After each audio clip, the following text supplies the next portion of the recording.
In this video, we'll go through the steps that anthropologists go through as they complete what we call an ethnography. So we're going to be talking about all of the various elements of constructing a cultural anthropology research project. In the second half of the video, then, we'll talk about places that we can get anthropological research materials. So first of all, an ethnography.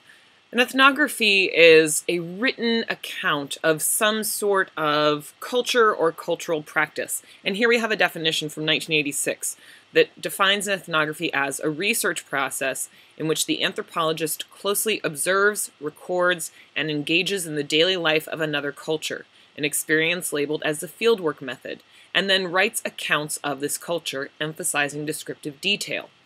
So an ethnography is both the written result of research, but then it's also sort of considered the process by which anthropologists move through in collecting all of their data. And you see here that fieldwork is a large part of this ethnographic process. So when we talk about cultural anthropology research, we're looking at these two very necessary and complementary aspects, fieldwork and ethnography.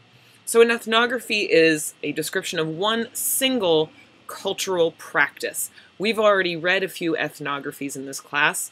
Body Ritual Among the Nasarema, while a satire, is still an ethnography because it is describing a particular group of people. And then Notes on the Balinese Cockfight is an ethnography concerning cockfighting in Indonesia. Both of these are classic anthropology ethnographies. Now, sometimes as anthropologists, we also want to take cultural practices from multiple places and compare them. And when we do this, it's referred to as an ethnology.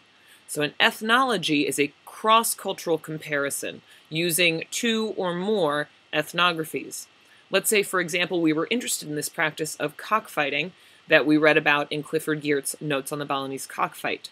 To produce a cross-cultural look at this practice, we would need to read other ethnographies about cockfighting in other parts of the world. So let's say we read ethnographies about cockfighting in China, and cockfighting in Mexico, and cockfighting in Cuba, and cockfighting in England, even cockfighting in New York City. Once we have this wealth of information that looks at the same type of activity in multiple places, then we can see what similarities or differences exist across these cultures. And this would be an ethnology. Now, when we structure an ethnographic research program, there are a lot of steps that go into it. And it has to be fairly well structured in order to appropriately conduct the research and to get the data that we need. So at the very beginning of any sort of anthropological research program, the first thing we need to do are define the general research questions that we have. And any anthropologist is already going to have some sort of idea of where they want to work and what topics they want to work on, because we often pull from our own personal interests.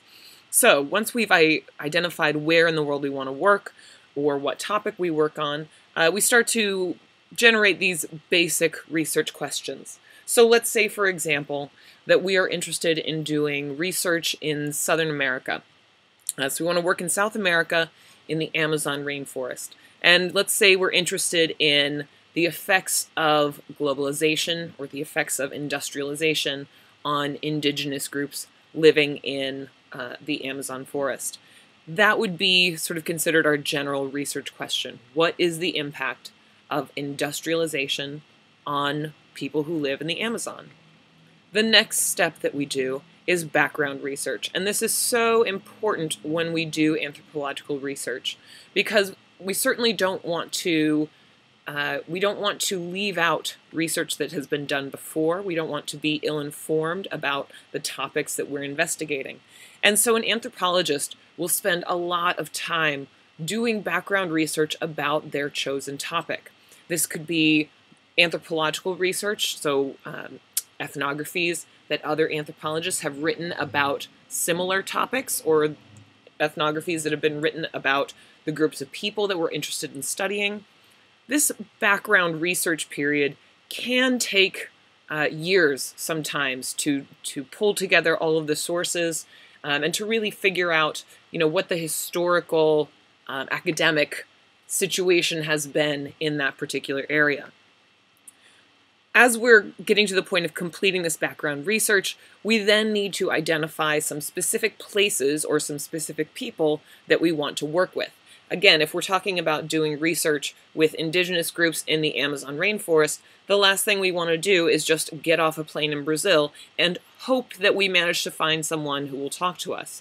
So we need to narrow down the focus of our research and identify cities or villages or people that we think might be able to help us with our research, people who would be willing to work with anthropologists so that we can produce this data set. Once we've identified the places that we want to work, we have to gain access. And this, again, is a process that can take a very long time, because in order to gain access to the places that we want to work and the people that we want to work with, we often have to go through multiple layers of permissions. So the first thing that we need to get is permission from, usually from a federal agency. So someone at the national level, the national government level, has to give approval to the anthropologist and say, yes, we think that it's fine if you were to come into our country and do research here. Once we get that national approval, then we start heading to more local governmental programs. So we might have to talk to whether it's governors or mayors or city council members in order to get local permissions to do research. And we also need to start setting up those very, very local permissions. Once we've, when we've selected our research sites and some of our subjects, we'll probably need to get in touch with them as well and find out if this is an area that we actually might be able to do research in. This gaining access period, as I said, it could take a very long time, although in the world that we're living in today, where many people use email, most people have telephones, it's getting easier and easier to conduct these kind of transactions at a much quicker pace. But in the past, you had to rely almost exclusively on the postal system. Sometimes that could mean that it could take months or years even to finally set up all of those accesses that you need at various levels.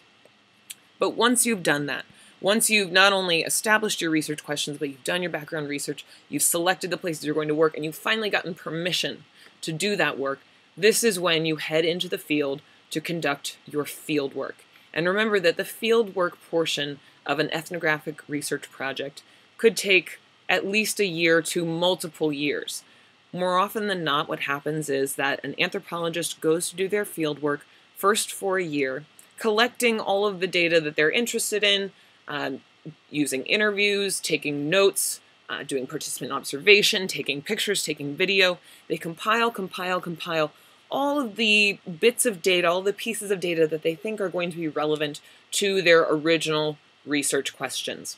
After that year, people tend to go back to their home institutions, go back to the places where they came from before, for this important stage of interpreting data.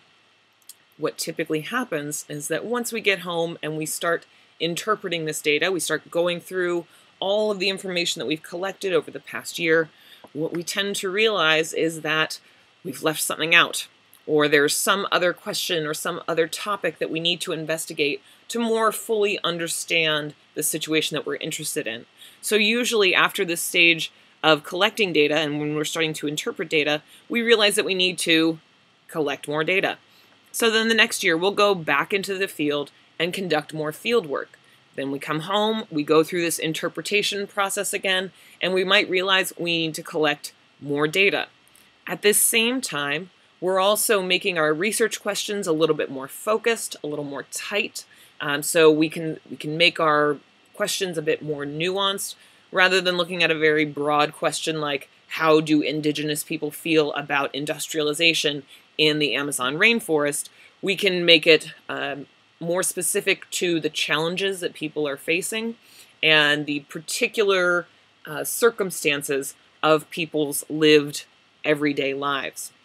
We also shore up our theoretical framework, and this is basically identifying sort of the context in which we do our research. Are we approaching things from a feminist perspective or perhaps from a Marxist perspective? What is the sort of underlying theoretical structure that is going to support our work? And again, this part kind of ties back into our background research, where we deal with lots of different philosophies and ways of knowing to interpret our data.